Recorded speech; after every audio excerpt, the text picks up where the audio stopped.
Welcome to 2003. This was how you got your movies.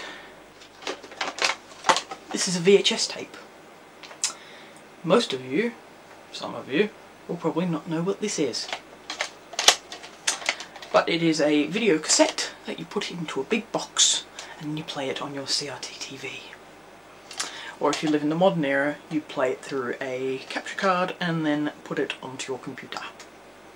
But the thing is, this camera captured some of my earliest moments as a child and then went out of use in 2003 because the focus and the lens stopped working, which is why I'm sitting rather close. And if I hold up this VHS tape closer, you can tell that that's in focus and the rest of me isn't.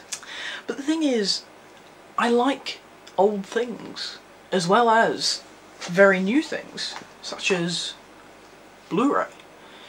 It's HD quality, sound, video, loads of special features, and on special it tends to be the same price as an ordinary DVD. Which is the same disc. It's an optical disc. I mean, the only optical disc that was around when VHS tapes was Laserdisc. And seeing as I don't have a Laserdisc player or disc, let's just say that they weren't too common or popular. So why am I making this video? Well, one, I remembered that I had this old video camera that I realised that it doesn't quite work, as in it records to tape, but it works in the same sense that a normal camcorder of today can produce an image that can then be captured. Mind you, as you will see in footage either inserted here or later, you will see that it's quite a complicated setup, where I'm using basically this camera as a big old webcam, essentially. But the fact is, loving the new and the old isn't a foreign concept, and what people don't realise is that they have something that's really old right in a drawer at the bottom of a set of drawers that might be quite interesting, because the past does inform us of the future. Things that, for instance, change the way that we capture memories. Camcorders were the best way to capture memories. Before that it was Super 8 film. And nowadays it's a smartphone, like this one. It's thin, it's got a camera on it, and it's connected to the internet, which was around when this camera was, but it wasn't as easy to just plug it into a computer and then throw it off to the world, because YouTube, when this camera stopped working in 2003, was still 2 years away. And it's amazing to think what could have been, as well as what has been.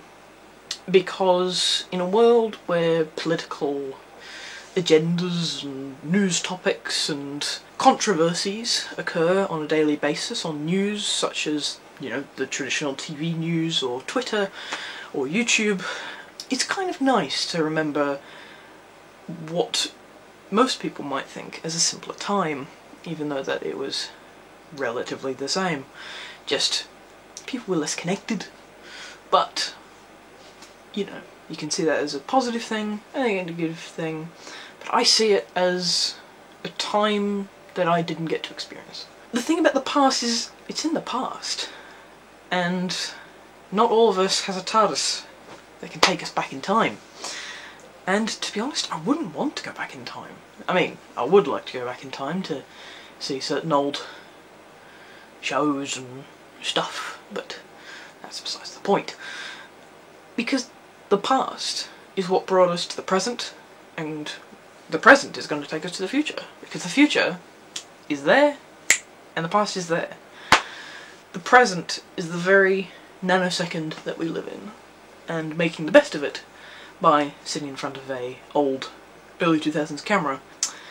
So, I hope you all have a lovely day, and thank you for watching.